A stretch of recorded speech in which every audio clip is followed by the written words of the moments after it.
역동적인 성령의 공동체, 이런 제목으로 오늘 하나님 말씀을 나누도록 하겠습니다. 가을이 여러분 깊어지고 있습니다. 요즘에 주변에 보면 널린 게 낙엽인 것 같아요. 지천에 널려 있는 게 낙엽인데 참 단풍은 곱고 아름다운데요, 여러분은 낙엽을 보면 어떤 마음이 드시나요?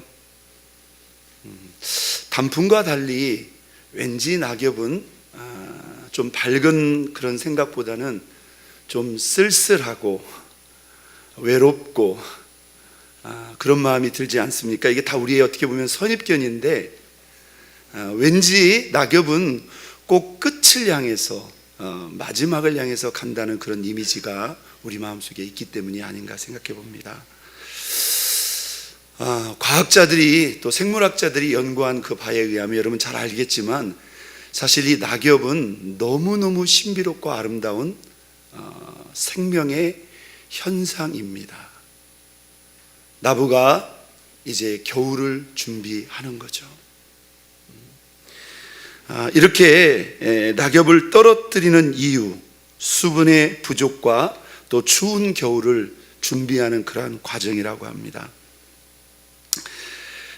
또 이렇게 떨어진 낙엽이 그냥 떨어져서 그냥 그것으로 끝나는 게 아니고 땅에 떨어져 썩고 또 분해되는 그러한 과정 속에서 풍부한 유기물, 무기물이 생겨서 사실 천연 비료와 같은 그런 작용을 하죠.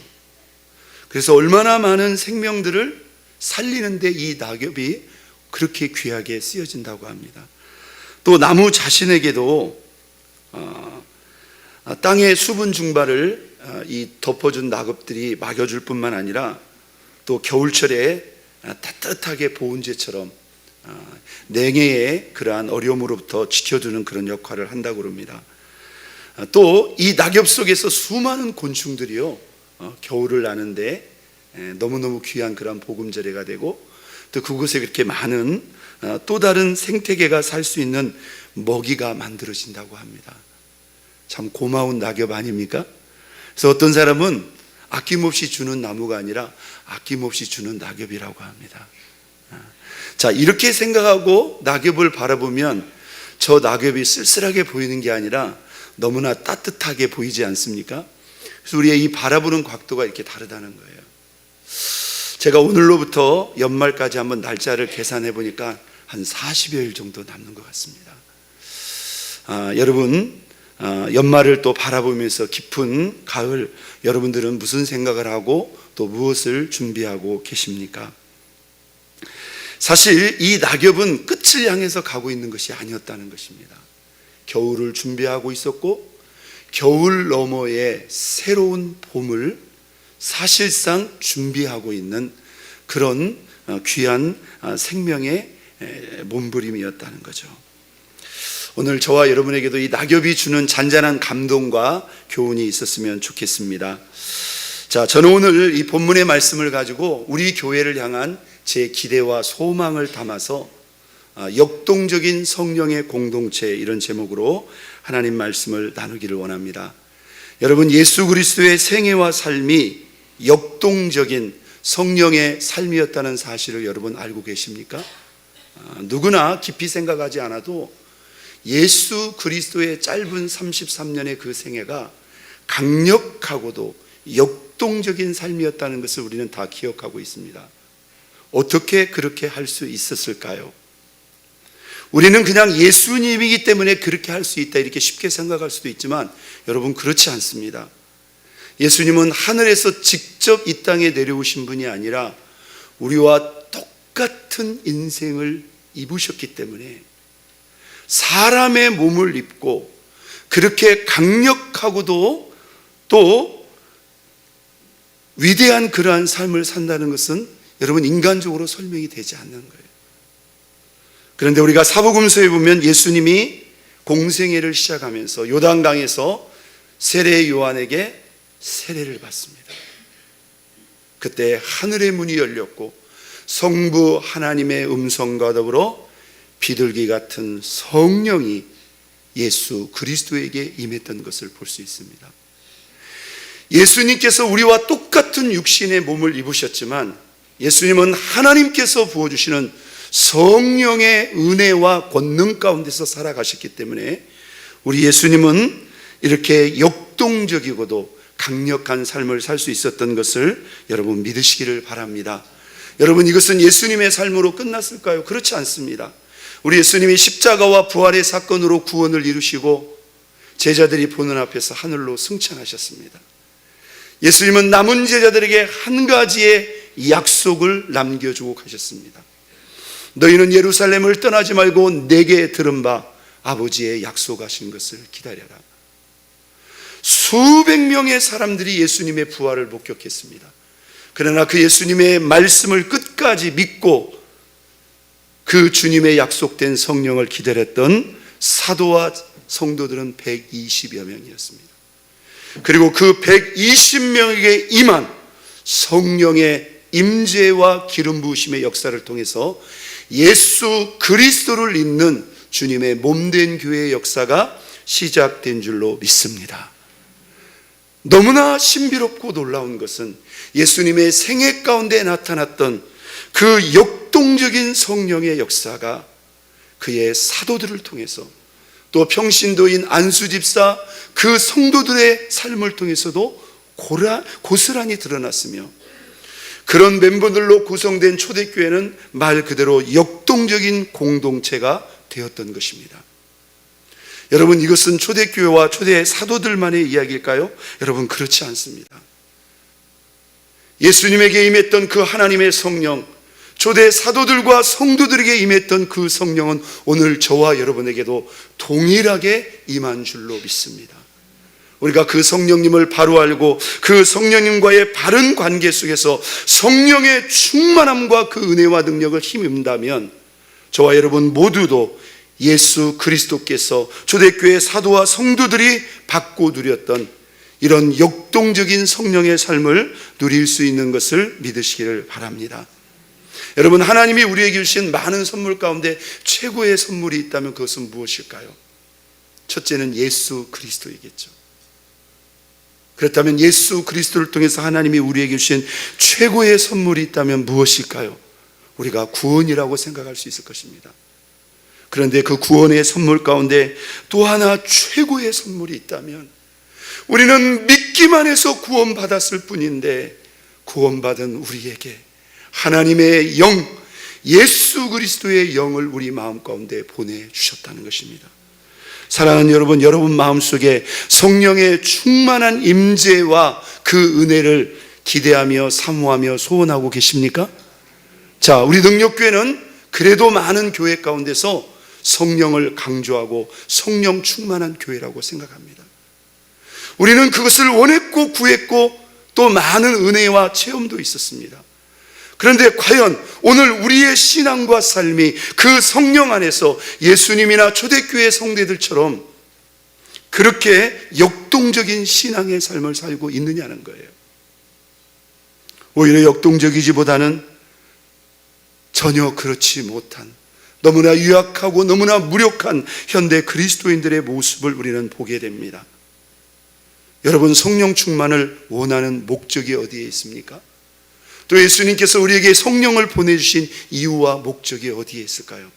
사실 이것을 우리가 성경적으로 정리해 보면 성령님은 우리의 신앙생활에 연관되지 않는 영역이 단 한 곳도 없다는 것입니다. 우리가 예수님이 없는 우리의 신앙을 생각할 수 없듯이 성령님이 없는 우리의 신앙 자체는 아무런 의미가 없게 된다는 것입니다. 왜 그렇습니까? 우리의 신앙 전반에 성령님이 영향을 미치지 않는 영역이 단 하나도 없기 때문입니다. 여러분, 오늘 우리 예수님은 저와 여러분 또한 예수님처럼 역동적인 성령 안에서의 그러한 사람이 되기를 원하신다는 것입니다. 여러분 마음속에 성령님을 구하는 그 목적이 어디에 있습니까? 보통 성령님 하면 많은 성도님들이 떠오르는 게 있어요. 어떤 거죠? 은사, 뜨거움. 틀린 말은 아닙니다. 그러나 그것은 우리가 성령이 우리에게 오시고 우리가 구하는 목적의 하나일 뿐입니다. 사실 우리 신앙생활의 전반의 모든 목적을 위해서 성령님이 우리에게 오셨고 우리는 구해야 된다는 거예요. 첫 번째 목적은 성령님은 보혜사로서 우리 신앙의 전반적인 도움을 위해서 왔다는 것입니다. 여러분, 성경적으로 우리가 하나님을 섬기는 우리의 신앙생활은 우리의 힘이나 의지나 지혜나 노력이 아닙니다. 누구의 도움? 바로 보혜사 성령 하나님의 도움과 인도하심 속에서 드려져야 우리의 신앙이 제대로 온전히 드려질 수 있다는 것입니다. 만약 우리가 성령님을 생각하지 않고 성령님을 배제하고 우리 힘과 의지로 하려고 한다면 그 자체가 기독교 신앙을 잘못 이해하고 있는 것입니다. 여러분, 보혜사라는 말은 어떤 의미죠? 곁에서 항상 돕는다, 이런 의미입니다. 자, 이 보혜사의 의미를 정확하게 설명할 수 있는 대상이 누구냐면 바로 갓난 아기 옆에 있는 엄마입니다. 엄마는 24시간 의식이 있는 한 그 아이를 떠나지 않습니다. 그 아이의 하나에서부터 모든 것을 다 챙겨주고 도와줍니다. 그 엄마가 바로 보혜사예요. 우리가 중환자실에 가면 손 하나 까딱할 수 없는, 물 한 모금도 자기 힘으로 넘길 수 없는 중증 환자들이 있어요. 자, 그 사람을 돕는 보혜사가 있다면 누구일까요? 간병인이가 되겠죠. 간병인. 24시간 떨어지지 않고 교대하면서 모든 걸 다 도와준단 말이에요. 여러분, 우리에게 오신 성령님이 그와 같은 목적으로 우리에게 왔다는 거예요. 우리가 신앙생활을 잘한다 못한다의 개념은 나의 도움 되시고 보혜사 되신 이 성령님과 우리가 어떤 관계와 도움을 받느냐에 달려 있다는 것입니다. 자, 전반적으로 우리의 신앙을 돕기 위해서 왔을 뿐만 아니라 성령님은 진리의 영으로 오셨다. 우리의 말씀 생활의 전반을 돕기 위해서 오셨습니다. 우리가 말씀을 읽을 때, 묵상할 때, 들을 때, 배울 때, 저처럼 전할 때 이 말씀을 바로 깨달을 수 있도록, 때로는 이 말씀을 가르쳐 주시기도 하고 생각나게 해주시고 우리가 이 말씀을 적용하고 살아갈 수 있도록 우리 곁에서 우리의 말씀 생활을 도와주시는 거예요. 할렐루야. 여러분, 얼마나 친절하고 얼마나 세심합니까? 뿐만 아니라 성령님은 우리에게 성령의 다양한 은사를 주셔서 다른 사람을 섬길 뿐만 아니라 몸된 교회에서, 각양의 위치에서 몸된 교회를 섬기는 목적으로 우리에게 성령의 은사를 부어주십니다. 이 또한 성령님이 하시는 일이에요. 또한 성령님은 우리 안에 인격적으로 삶으로 예수님을 꼭 닮은 성령의 열매를 맺게 하십니다. 사랑과 희락과 화평과 오래 참음과 자비와 양성과 충성과 온유와 절제, 이게 바로 예수님의 성품이 아닙니까? 이런 인격적인 삶의 변화를 주도하시는 분이 우리 안에 성령님입니다. 그리고 우리 성령님은 우리 안에서 우리 주변에 아직도 주님을 알지 못하는 불신자들에게 예수 그리스도가 누구인가를 담대히 열정적으로 능력 있게 전할 수 있는 그 열정과 힘과 능력을 부어주신다는 거예요. 여러분, 이렇게 많은 부분에서 성령님이 우리를 돕고 있습니다. 그러니 우리가 성령님을 배제하고 어찌 우리 신앙생활을 생각할 수 있느냐는 거예요. 사랑하는 여러분, 우리는 이 5가지 성령님의 역할을 사실은 골고루 균형 있게 조화 있게 이 성령님과 관계를 맺어야 됩니다. 사실 지난 한국교회의 역사 가운데, 한국교회의 이 성령의 은혜 가운데, 운동 가운데 약간 치우침이 있었던 부분이 있습니다.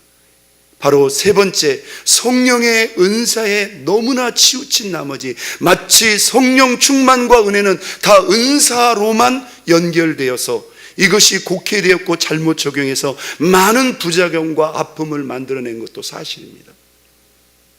그러나 여러분, 성령의 은사는 필요한 겁니다. 단 성령의 은사만을 위해서 우리가 성령님을 구하거나 우리가 원한다면 그것은 잘못 이해하는 겁니다. 자, 어떤 사람이 성령 충만한데요, 은사는 있는데 인격적인 열매가 전혀 없다. 그 사람은 성령 충만한 게 아닙니다. 성령님은 동시다발적으로 이 일을 함께 하시기 때문입니다. 진정으로 성령 충만하다면 이 5가지의 이 신앙의 모든 것들이 아름답게 열매가 맺어지게 되어 있다는 거예요. 여러분, 하나님의 이 놀라운 은혜와 세심한 배려가 너무나 감사하지 않습니까? 그렇습니다. 우리가 이 성령님과 얼마큼의 깊은 관계 속에서 이 성령님의 도움과 은혜를 끌어내느냐에 우리의 신앙의 결과가 달라진다는 것입니다. 여러분은 지금 성령님을 성경대로 바로 알고 그 성령님과 바로 관계하고 계십니까? 자, 가장 기본적인 것부터 한번 짚어보고 생각해 보기를 원합니다. 우리에게 성령님이 제일 처음 온 때는 언제일까요? 자, 이것도 우리는 성경적으로 이해하기보다는 우리 각자 나름의 체험으로 이해하려고 하는 경향이 있어요. 여러분, 성경적으로 저와 여러분 모두에게 어느 때 성령님이 오시는 걸까요? 바로 우리가 예수님을 믿고 그 예수님을 영접할 때, 구원의 단계에서 구원의 선물로 성령님이 우리 안에 오신다는 겁니다. 그러므로 이 자리에 앉아있는 모든 성도님들 중에 여러분이 진심으로 누군가에게 복음을 듣고 예수 그리스도께서 나의 죄를 위해서 죽으시고 부활하시며 그 주님을 여러분 마음속에 진심으로 영접했다면, 여러분 그 구원받는 순간 여러분 안에 하나님의 보혜사 성령님이 내주하시는 걸 믿으시기를 바랍니다. 이게 왜 구원의 선물입니까? 맞습니다. 이게 바로 구원의 선물의 은총 가운데 하나였습니다. 사도 베드로는 사도행전 2장 38절에 이렇게 말하고 있습니다. 베드로가 이르되 너희가 회개하여 각각 예수 그리스도의 이름으로 세례를 받고 죄 사함을 받으라. 구원의 단계죠. 그리하면 성령의 선물을 받으리니. 이게 정확한 성경 근거가 되는 겁니다. 선물이라는 것은 대가로 주어지는 게 아니에요. 우리가 예수 믿고 구원 받을 때 하나님이 그 구원의 은혜로 우리에게 주신 다양한 은총이 있습니다. 죄를 다 용서해 주십니다. 우리를 하나님의 자녀 삼아 주십니다. 우리에게 영원한 생명과 천국과 부활의 은총을 우리에게 허락하십니다.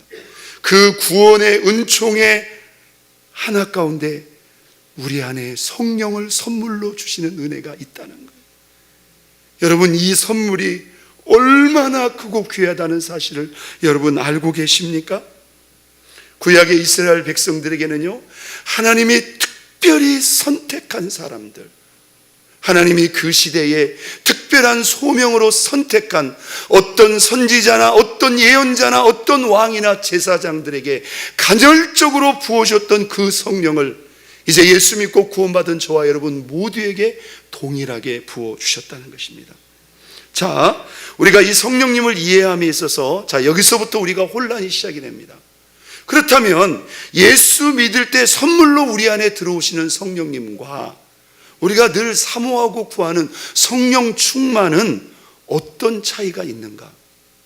자, 신학적 해석에 따라서 이것을 같은 선상으로 해석하는 신학적 해석이 있습니다.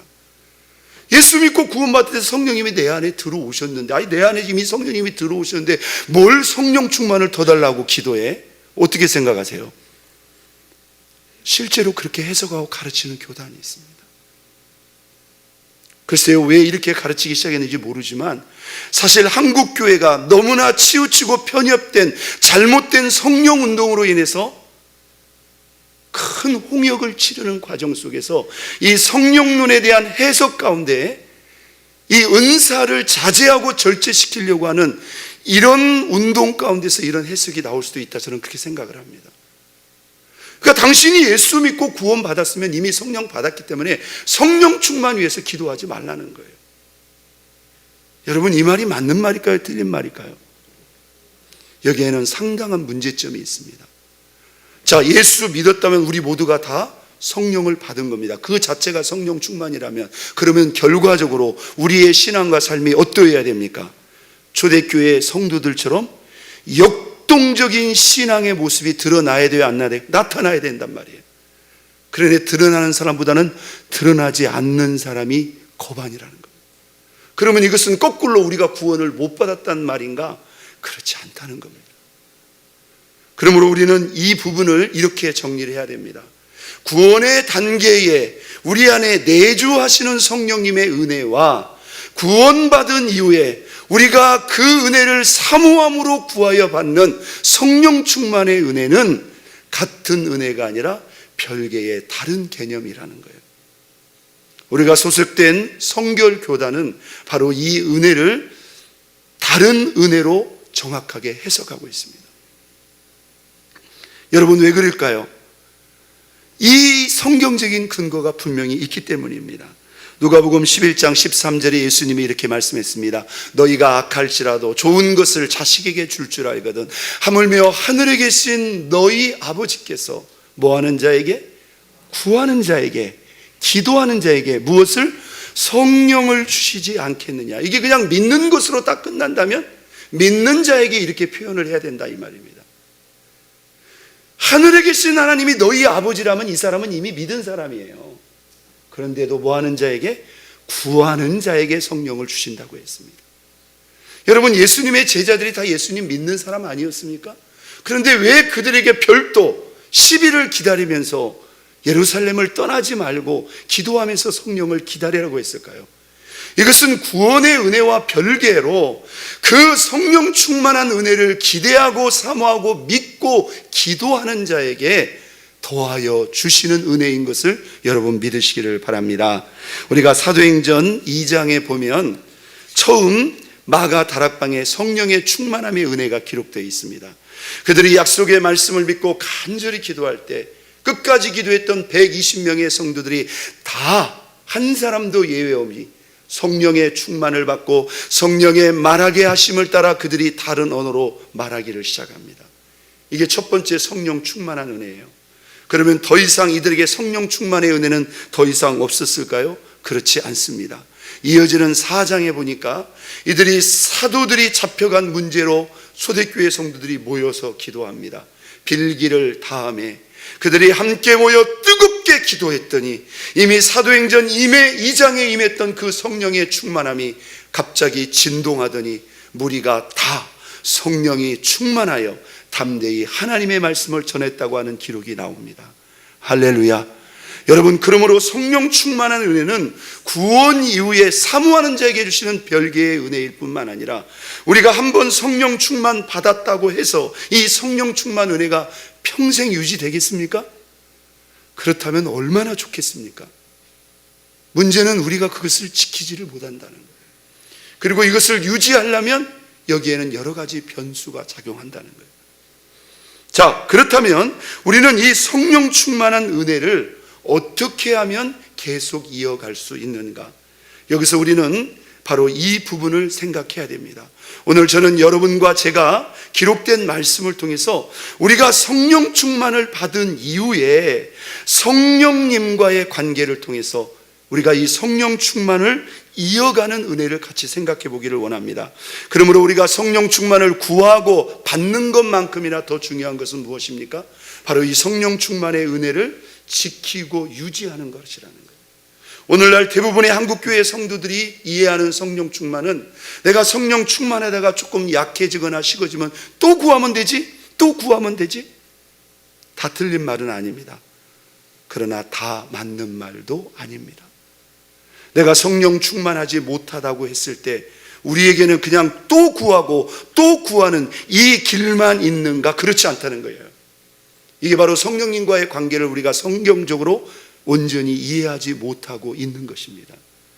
우리가 성령 충만하지 못하다고 생각될 때 우리는 그 은혜를 구할 뿐만 아니라 하나님이 우리에게 주신 성령 충만의 은혜를 가지고 이 성령 충만의 은혜를 잘 지키고 유지하는 노력과 도전이 우리에게 필요하다는 것입니다. 여러분, 그것은 무엇일까요? 첫 번째, 성령님의 인도하심 앞에 우리는 그대로 믿고 따라갈 수 있어야 됩니다. 여러분, 지금 그렇게 하고 계십니까? 여러분, 우리가 성령님을 원하고 구하는 목적이 어디에 있다고요? 그분이 우리 신앙생활 전반을 돕기 위해서 우리 안에 와 계신다. 그렇다면 그분이 우리의 신앙을 도와주고 인도해주면 우리가 믿고 따라가야 돼요? 안 따라가야 돼요? 여러분, 지금 제 설교 따라오고 계십니까? 믿고 따라가야 돼요? 안 따라가야 돼요? 따라가야 여러분의 신앙의 진도가 나아가는 거예요. 앞으로는 성령 충만을 날마다 달라고 그렇게 애원하고 기도하면서 진짜 성령님이 오셔서 그러면 내가 원하는 방향으로 같이 갈래 하고, 하나님이 말씀 중에도 기도 중에도 찬송 중에도 교제 중에도 계속 여러분의 마음을 두드리고 있고 감동하고 있는데, 이게 마음에 들면 조금 따라가는 듯 하다가 별로 마음에 안 들키면 그냥 그것을 외면하고 거절해 버린다는 거예요. 여러분, 이게 오늘 우리가 성령님과의 잘못된 관계의 현 주소라는 것입니다.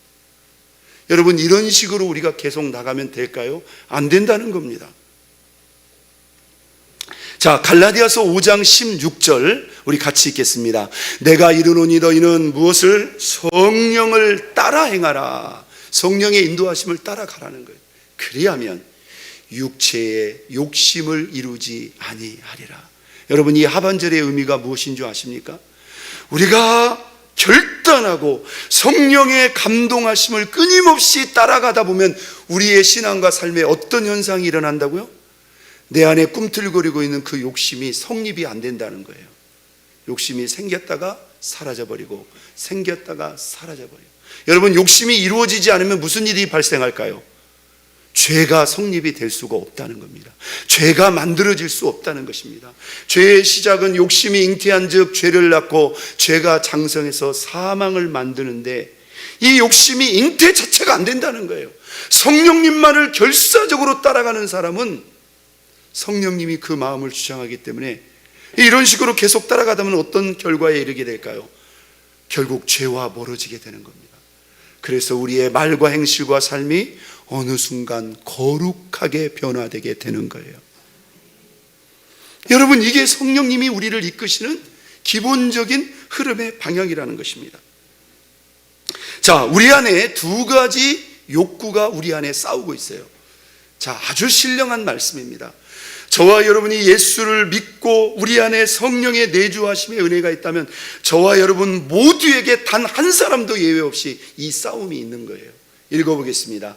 육체의 소욕은 성령을 거스르고 성령은 육체를 거스리나니 이 둘이 서로 대적함으로 너희가 원하는 것을 하지 못하게 하리 함이니라.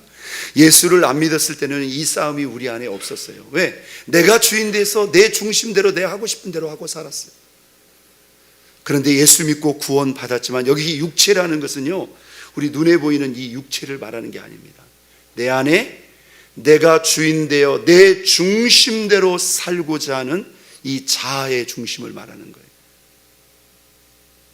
이 육체, 내 자기중심적인 육체의 소욕은 자꾸 성령님을 거스른다, 성령님을 밀어낸다는 거예요.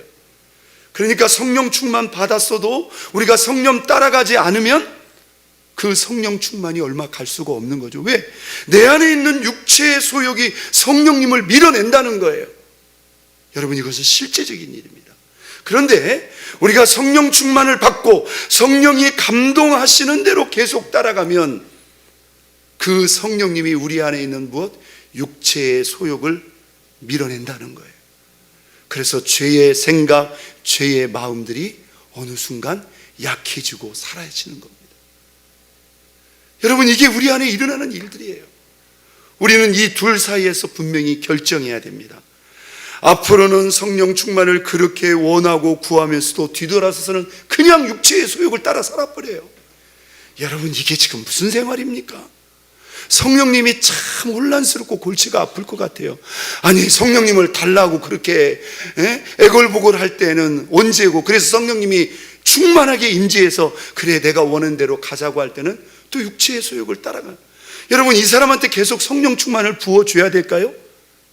이게 앞뒤가 안 맞는, 우리가 성령님과의 관계를 전혀 잘못 이해하고 있는 신앙이라는 것입니다. 사도행전 5장 32절에는 이런 기록이 있습니다. 우리는 이 일의 증인이요, 하나님이 자기를 순종하는 자들에게 주신 성령도 그러하니라. 하나님이 누구에게 성령을 주신다고요? 자기를 순종하는 자들에게. 오늘 우리가 잘못 이해하고 있는 성령의 은혜 가운데 성령님은 무조건 우리가 구하면 받는다고 생각하는데, 여러분, 그것은 우리의 생각입니다. 오늘 하나님이 누구에게? 자기를 순종하는 자들에게 성령을 주신다. 물론 지금도 우리가 기도해서 성령 충만 받을 수 있지만, 우리가 성령님이 감동하실 때마다 그대로 믿고 따라가면 성령님이 그 사람에게 아주 자연스럽게 더 뜨겁고 더 충만한 임재와 기름 부으심으로 부어주시고 함께 하시는 걸 믿으시기를 바랍니다. 이게 성령 충만의 또 다른 원리요 길이라는 것입니다. 우리가 성령 충만을 유지하고 지키는 또 하나의 길이 있다면 그것은 무엇일까요? 우리가 알게 모르게 성령님을 소멸할 수 있는 그런 일들을 우리가 경계하고 구별하고 멀리 해야 된다는 것입니다. 우리는 성령 충만을 받는 것만 알고 있지, 우리의 어떤 선택과 말과 행동 때문에 내 안에 계신 성령님이 소멸된다, 약화된다는 것을 우리는 생각해야 된다는 것입니다. 자, 데살로니가전서 5장 19절에 이런 기록이 있습니다. 성령을 뭐하지 말며? 소멸치 말며. 영어 성경에 보면 성령의 불을 끄지 말며 이렇게 표현되어 있어요. 당연히 하나님 기뻐하지 않는 일이겠죠. 우리가 죄에 타협하고 죄를 따라가고 불신앙으로, 불순종으로, 교만함으로 하나님과 적대적인 길을 걸어갈 때 내 안에 계신 성령님은 마치 우리 자녀들이 사고를 치고 문제를 일으킬 때 우리가 우리 자녀 때문에 근심하고 괴로워하듯이, 여러분, 우리 안에 계신 성령님도 소멸되고 약화된다는 거예요. 여러분, 그러면 안 되겠죠? 근데 우리는 이렇게 생각하면, 뭐 하나님께 또 구하면 되지? 하나님이 또 구하면 성령 충만 주실 텐데. 이게 우리가 성령님과의 관계를 잘못 이해하고 있는 것이라는 것입니다. 이어지는 말씀, 예언을 멸시하지 말라. 이 예언은 곧 하나님의 말씀을 말합니다. 여러분, 성령님은 말씀과 아주 직접적으로 연관되어 있습니다.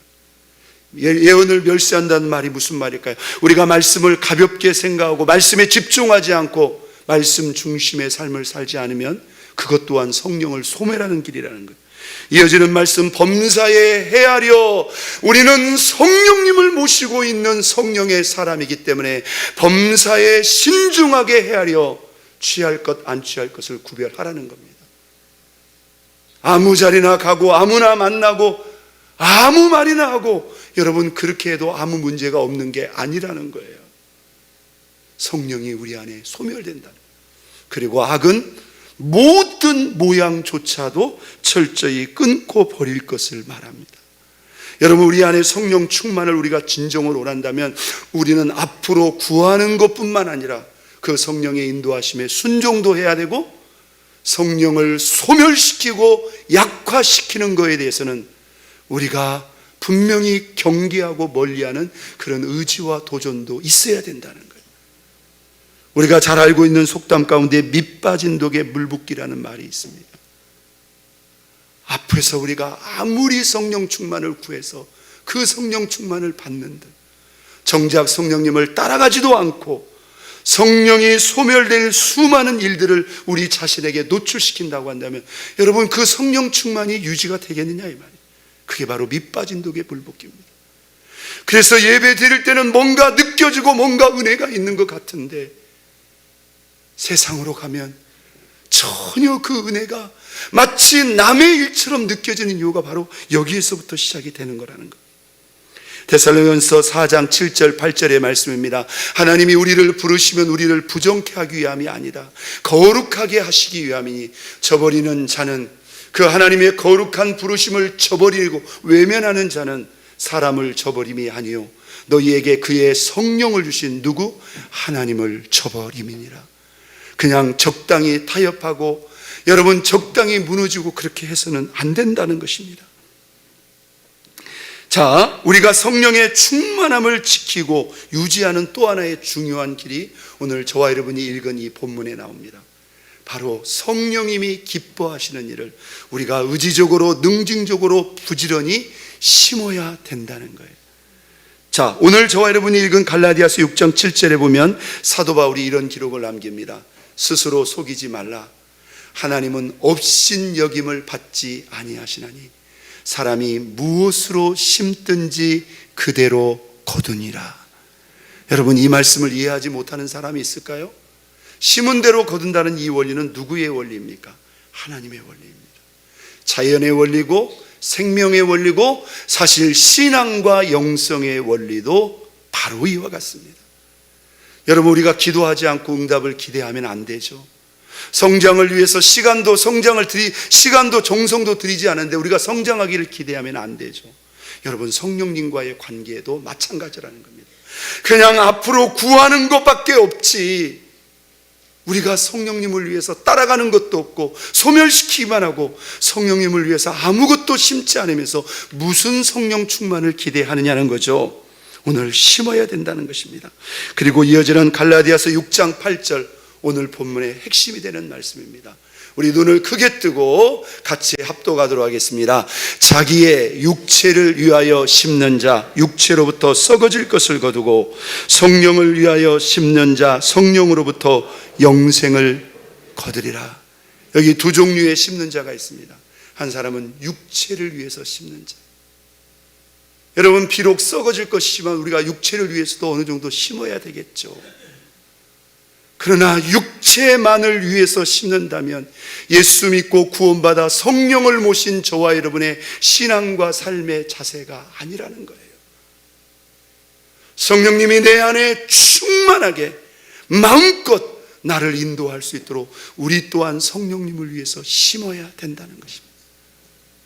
우리가 세상에서 육체를 위해서는 오만 가지를 다 하면서 성령이 내 안에 충만하게 마음껏 역사할 수 있도록, 여러분, 우리는 성령님을 위해서 무엇을 심었는가 우리는 뒤돌아봐야 됩니다. 우리가 성령님을 위해서 심어할 수 있는, 성령님이 기뻐하시는 것이 있다면 여러분, 그것은 무엇일까요? 하루 종일 드라마를 보면 이게 성령님께 도움이 될까요? 누군가를 만나서 하루 종일 수다를 떨면 이게 성령님께 도움이 될까요? 우리는 다 알고 있습니다. 우리가 성령님을 위해서 심는다면 그것은 무엇일까요? 우리가 지금 드리는 이 예배가 바로 성령님의 임재와 기름 부으심을 가져오는, 성령님이 기뻐하시는 바로 그 믿음의 씨앗, 은혜의 씨앗이 되는 줄로 믿습니다. 우리가 시간을 정하고 믿음으로 기도할 때, 기도하는 것이 성령님을 위해서 심는 거예요. 우리가 찬양하는 거, 우리가 하나님 앞에 올려드리는 봉사와 섬김, 다 성령님이 기뻐하시는 것입니다. 다시 말해서 하나님이 기뻐하시는 일에 우리가 시간과 정성을 드릴 때 성령님 또한 그것을 기뻐하시고 우리에게 더 충만하게 강력하게 임할 수 있는 것을 여러분 믿으시기를 바랍니다. 우리가 겸손한 마음을 품을 때, 원망하고 불평하기보다는 감사한 마음을 품을 때, 바로 이것이 우리가 성령님을 위해서 심는 거예요. 자, 여러분, 앞에 보이는 이 다양한 채소의 공통된 특징이 있다면 무엇일까요? 철이 김장철이기 때문에 김장에 들어갈 재료일까요? 그러면 저 콩은 왜 있는 걸까요? 농사를 좋아하시는 분은 알 수도 있을 것 같아요. 여기 나와 있는 이 농작물들이 바로 10월 말에서 11월에 심어서 월동을 지나 봄에 거두는 그러한 채소들입니다. 우리는 가을을 다 거두는 시기로만 생각하고 있는데 이렇게 반드시 늦가을에 심어야 되는 이런 농작물들이 있다는 거예요. 여기 마늘과 대파와 이 쪽파가 없으면, 저 양파가 없으면 우리 김치 못 먹죠? 누군가 이렇게 심고 거두고 있다는 것입니다. 여러분, 성령님과의 관계도 마찬가지예요. 우리는 그렇게 성령 충만을 원하지만 우리는 가만히 앉아서 내가 필요하고 아쉬울 때만 성령 충만의 은혜를 구하고 있지는 않습니까? 바울은 이렇게 말합니다. 말씀과 기도로 우리가 거룩하여 지미니라. 할렐루야. 그렇습니다. 우리가 의지를 가지고 몸된 교회 속에서 드리는 예배 외에도 우리가 시간이 날 때마다 성경을 읽고 묵상하고 하나님 앞에 엎드려 내 삶을 나누고 묻고 의탁하는 이 모든, 하나님과 함께하는 이 모든 시간이 바로 성령님을 위해서 심는 시간입니다. 이것은 우리가 성령의 충만을 구하는 것만큼이나 우리가 성령 충만을 지키고 유지하는 성령을 위한 중요한 은혜의 씨앗이 된다는 거예요. 저는 우리 목동융협교회 모든 성도들이 이렇게 성령 충만을 받아 그 성령 충만을 잘 지키고 유지하는 역동적인 성령의 사람이 되기를 주의 이름으로 축원드립니다. 오늘 우리 교회가 이렇게 역동적인 성령의 공동체가 되기 위해서 우리는 성령님을 우리의 임의의 생각이 아니라 성경대로 바로 알고 성경대로 바로 관계해야 된다는 것입니다. 여러분, 성령 충만을 원하십니까? 구하는 것을 넘어 성령의 인도하심이 있을 때마다 그 감동하심에 그대로 믿고 따라가는 순종하심의 은혜가 있기를 바랍니다. 오늘 우리 안에 계신 성령님을 소멸시키는, 성령님이 기뻐하지 않는, 싫어하는 이 모든 것들에 대해서 우리는 경계해야 되고 멀리해야 될 줄로 믿습니다. 그리고 오늘 성령님이 기뻐하시는 것을 우리가 스스로 찾아서 그 자리로 시간과 정성을 들임으로 오늘 하나님이 우리에게 보신 성령의 충만한 은혜를 우리가 지키고 유지해서 성령 충만한 은혜 속에서 역동적인 성령의 사람이 되어서 우리 능력교회가 역동적인 성령의 공동체로 나아가는 저와 여러분 모두 우리 교회 될 수 있기를 예수 그리스도의 이름으로 축원드립니다.